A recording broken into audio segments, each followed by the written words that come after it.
자, 통합과학원 1차시 비상교과서 16에서 19쪽에 해당하는 내용 한번 보도록 하겠습니다. 첫 번째 대단원의 제목은 과학의 기초이고요. 그 중에서 첫 번째 중단원, 과학의 기본량, 이 두 개의 소단원으로 이루어져 있고요. 그 중에서 이제 첫 번째 소단원인 자연 세계의 시간과 공간에 대해서 살펴보도록 하겠습니다. 자, 이 단원의 성취 기준은 자연을 시간과 공간에서 기술할 수 있음을 알고 길이와 시간 측정의 현대적 방법과 다양한 규모의 측정 사례를 조사할 수 있다가 되겠습니다. 자, 그럼 우선 시간과 공간으로 나타내는 자연 세계에 대해서 살펴보면요. 우선 자연을 기술하는 데 있어서 자연은 시간과 공간에서 자연을 기술할 수가 있습니다. 이 시간과 공간을 줄여서 이 시공간이라고 얘기하기도 하죠. 이때 자연현상을 설명하기 위한 시공간의 범위를 스케일, 그리고 우리말로는 규모라고 얘기합니다. 이때 이 규모는 크게 봐서 미시세계와 거시세계로 나눌 수가 있고요. 인간의 감각으로 관찰할 수 없는 작은 세계를 미시세계라고 하고요. 반면에 인간의 감각으로 관찰할 수 있는 큰 세계를 거시세계라고 합니다. 미시세계의 예로는 원자, 분자, 이온 등이 있겠습니다. 예를 들면 수소원자의 경우에는 수소원자의 지름이 약 0.1 나노미터 정도 됩니다. 요 나노미터는 10의 마이너스 9승미터이고요. 그래서 나노미터 규모라고 하면 원자나 분자 정도의 크기를 얘기하고요. 우리의 감각으로는 직접적으로는 관찰할 수 없는 작은 크기죠. 그리고 전자가 원자핵 주위를 도는데 걸리는 시간도 약 150 아토초로, 요 아토초는 10의 마이너스 18승 초에 해당이 됩니다. 우리 인간의 감각으로는 전혀 구분할 수 없는 그런 수준의 작은 시간 간격이죠. 거시세계의 경우에는 이제 인간의 감각으로 관찰할 수 있는 시간과 공간의 규모가 되겠습니다. 그래서 사과나무라든지 태풍, 지진 등과 같이 우리 주변에서 볼 수 있는 대상이 되겠죠. 천체도 마찬가지입니다. 요 태양과 지구 같은 경우에는 우리 눈으로 관찰이 가능한 그런 부분이죠. 그래서 지구와 태양 사이의 거리는 이제 거시세계의 규모로 1천문단위라고 하죠. 한 1억 5천만 킬로미터 정도 됩니다. 그리고 지구가 공전하는 데 걸리는 시간도 우리의 감각으로 이제 측정할 수 있는, 알 수 있는 범위이죠.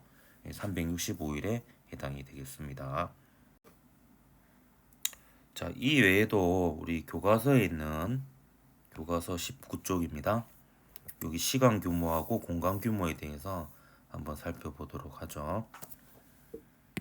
자, 안드로메다 은하 그리고 고양이 이 정도는 이제 시간 규모로 보나 공간 규모로 보나 우리 인간의 감각으로 그래도 좀 알 수 있는 거시세계라고 볼 수 있겠습니다.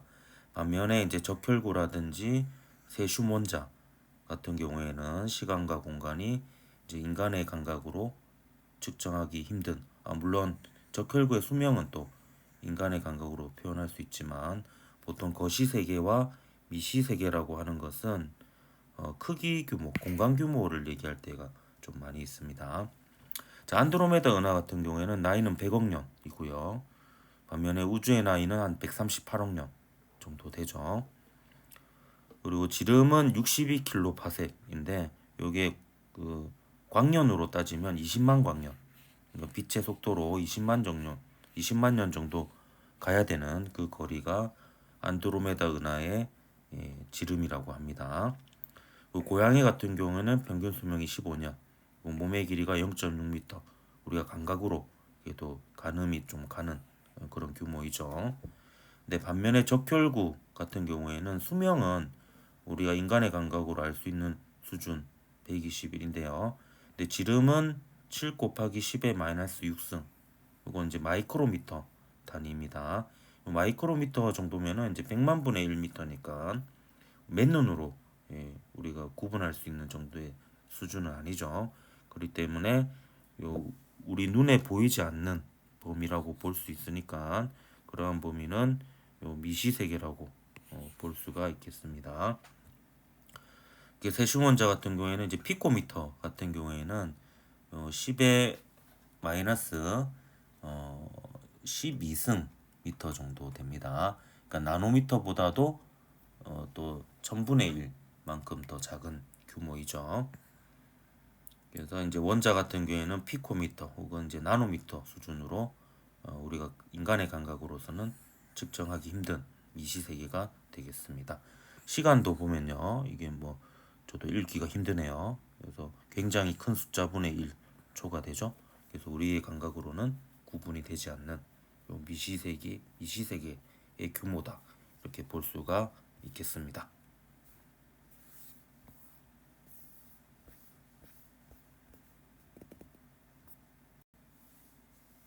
자, 이제 자연 세계에서 시간과 공간의 측정은 어떻게 이루어지는지 살펴보겠습니다.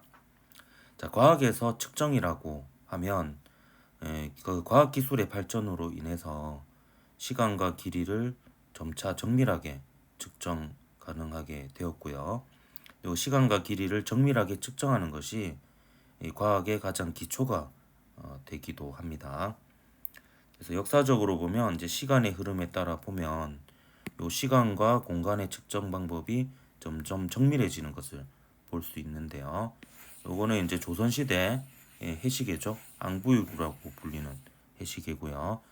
그 태양의 규칙적인 움직임을 이용해서 시계를 만든 겁니다. 근데 이제 지구의 자전 주기라는 것도 시간에 따라서 변하기도 하죠. 그래서 이거는 완전히 정확한 시간을 측정하는 방법이라고 보긴 힘들고요. 그 다음으로 나온 게 이제 괴종시계, 진자 운동을 이용한 요 시계가 등장을 하였습니다.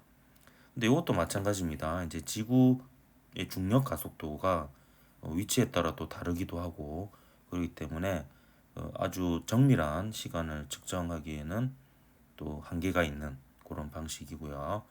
지금은 이제 원자 시계를 이용하죠. 그래서 원자의 그 주기를 이용해서 그 주기가 일정하기 때문에 세슘 원자가 특정 횟수만큼 진동한 시간을 1초로 정의를 내려서 매우 정밀한 수준의 이제 시간을 측정할 수 있게 되었습니다. 자, 길이의 측정도요. 이제 자를 이용하는 방식에서 디지털 자나 버니어 캘리퍼스라고 불리는 또 정밀한 단위를 측정할 수 있는 자인데요.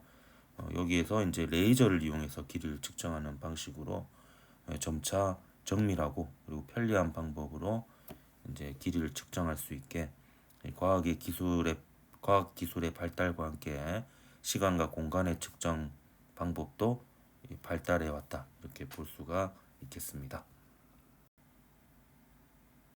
자, 그러면 이 시간과 길이의 측정 사례를 구체적으로 한번 알아보도록 하겠습니다. 시간 측정 사례로 이제 대표적으로 해시계인 앙부일구하고 세슘 원자 시계 등이 있는데요. 이 중에서 그 해시계의 대표 예로 조선시대에 쓰였던 앙부일구에 대해서 간략하게 소개를 하면요. 지금 요게 이제 영침이라고 하는 부분이고, 이 영침에 의해서 가려진 요 그림자가 시간을 나타내게 되는데요. 이게 보면 이제 영침의 끝쪽이 이제 북쪽을 향하게 되어 있고, 그다음에 이쪽이 동쪽, 서쪽, 그리고 남쪽이죠. 그럼 해는 요 동쪽에서 떠가지고 요 남쪽을 지나 서쪽을 향해 가게 됩니다. 그럼 동쪽에 있을 때는 그림자가 여기 있겠죠. 그리고 남쪽에 있을 때는 해가 남쪽에 있을 때는 그림자가 이쪽, 그리고 해가 서쪽에 있을 때는 그림자가 이쪽으로 가서 요 그림자의 움직임을 보면 이렇게 움직이게 됩니다. 이게 아직까지 현재 그 흔적이 남아 있는데요. 우리 그 초침과 분침이 있는 시계를 보면 그 초침과 분침과 시침이 요 방향으로 움직이죠. 그게 바로 해시계의 그림자의 이동 방향이라고 볼 수가 있겠습니다. 그래서 요 방향을 우리가 시계 방향이라고 보통 얘기를 하죠. 그리고 이 방향을 시계 반대 방향이라고 보통 얘기를 합니다. 그래서 예전에는 이제 그 해가 뜨고 지는 규칙적인 반복되는 자연 현상을 이용해서 시간을 측정했다라고 볼 수 있고요.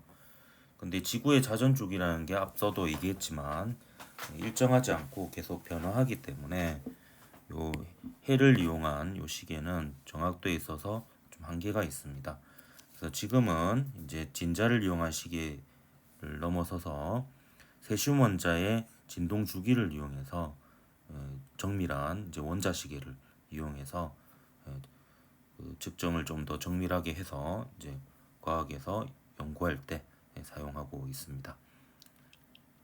그리고 이제 GPS 위성 같은 경우에도 이제 원자 시계가 들어있다라고 해요. 이게 시간을 정확하게 측정해야지 또 길이도 공간도 제대로 측정할 수 있기 때문에 여기 같이 연결돼서 쓰인다 이렇게 볼 수 있겠습니다.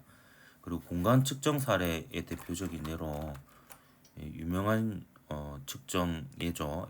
에라토스테네스라는 이제 그리스 철학자가 지구 둘레를 어찌 보면 의미 있게 최초로 측정한 이런 방법이 있습니다. 이걸 간단하게 한번 소개를 하면요. 일단 에라토스테네스는 지구가 둥글다라고 생각을 했고요. 햇볕이 이렇게 평행광선으로 이렇게 오는 상황에서 요 시레네라고 하는 지역에 정오에 보면 이제 해시계의 그림자가 전혀 나타나지 않는 모습을 관찰을 했고요. 거기서 이제 어찌 보면 되게 대단한 건데, 이거 직접 걸음을 걸어서 알렉산드리아까지의 거리를 자신의 걸음으로 측정을 합니다. 그래서 925km라는 것을 알게 되었고요. 그래서 동일한 시각에 뭐 하루 정도는 며칠은 걸렸겠네요. 하여튼 이제 그 동일한 정오에 역시 요 해시계로 이 그림자의 위치를 측정을 한 겁니다. 그러면 멀리서 해는 요게 평행광선으로 오게 되거든요. 그러면 이제 요 그림자의 위치를 측정하면 요 각도를 잴 수가 있습니다. 그래서 이 각도가 7.2도라는 것을 알게 되었고요. 그럼 요 선과 요 선이 평행광선이니까 시에네에서 알렉산드리아까지 요 각도가 7.2도라는 것을 알 수가 있습니다. 그래서 이걸 비로 계산을 한 거죠. 그래서 360도 대 7.2도는 요 360도에 해당하는 게 지구 둘레의 길이가 되겠고요. 그 다음에 7.2도에 해당하는 게 바로 925km, 요 에라토스테네스가 측정한 길이가 되겠습니다. 따라서 이걸 계산하면 요 x는 7.2분의 360 곱하기 925 해서 46,250km로 에라토스테네스가 측정을 했는데요. 지금 현재 우리가 알고 있는 이 지구 둘레의 길이가 4만 km 정도 됩니다. 그러니까 실제 길이하고 크게 차이가 안 나는 것을 볼 수가 있죠. 이렇게 해서 이제 그 기하학적인 원리를 이용해서 지구의 둘레를 과학적으로 측정한 사례가 있습니다. 근데 지금은 뭐 이렇게 걸음수로 길이를 측정하지는 않고요. 지금은 이제 인공위성을 이용해서 인공위성이 이제 3개 이상 있으면 각 인공위성으로부터의 거리가 특정인 지점이 한 지점이 잡히게 됩니다. 그래서 인공위성을 이용해서 지구의 크기도 측정하고요.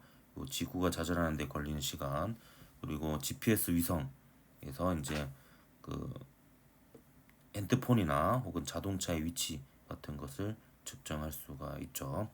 그래서 좀 더 정밀하게 측정을 할 수 있게 되었습니다. 그래서 과학이 발달함에 따라서처럼 시간의 측정 방법과 길이의 측정 방법이 점점 발달한다 이렇게 볼 수가 있겠습니다. 자, 그러면 시간과 공간에 대한 요 관련된 문제를 한번 풀어보도록 하겠습니다. 이 부분은 이제 기출 문제가 그리 많지 않고요. 그래서 교과서에 있는 문제 위주로 한번 살펴보겠습니다. 미래엔 교과서 중단원 마무리 2번 문제입니다. 시간과 길이 측정에 대한 설명으로 옳은 것만을 보기에서 있는 대로 고른 것은 기억, 과거에는 태양의 위치를 기준으로 시간을 측정했죠.